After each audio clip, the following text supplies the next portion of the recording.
আজ পূর্ব মেদিনীপুরের নিমতৌড়িতে জেলা পুলিশের পক্ষ থেকে 2 দিনের বাৎসরিক ক্রীড়া অনুষ্ঠানের আয়োজন করা হয়। আজ ছিল প্রথম দিন। প্রথমে বর্ণাঢ্য কুচকাওয়াজ ও শোভাযাত্রা অনুষ্ঠিত হয়। পুলিশ আধিকারিকেরা এবং সিভিক ভলেন্টিয়াররা থেকে অন্যান্য পুলিশ কর্মচারীরাও অংশ নেয় এই ক্রীড়া প্রতিযোগিতায়। তো একদম ট্র্যাডিশনালি চলে আসছে। এই দিনটার দিকে আমাদের যারা পুলিশ পার্সোনাল প্রত্যেকে আমরা অনেকেই তাকিয়ে থাকে, যারা একটুখানি স্পোর্টস ফ্রিক বিশেষ করে।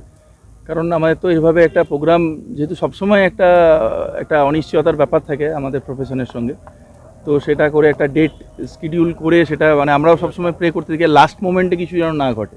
তো টাচউড আজকে সকাল থেকে it has been a wonderful day.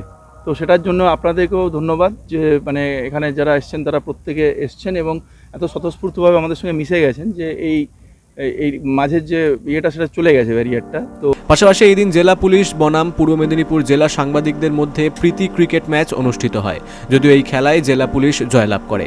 আগামীকালও চলবে এই রকমই ক্রীড়া প্রতিযোগিতা। Bureau report, big news Bangla.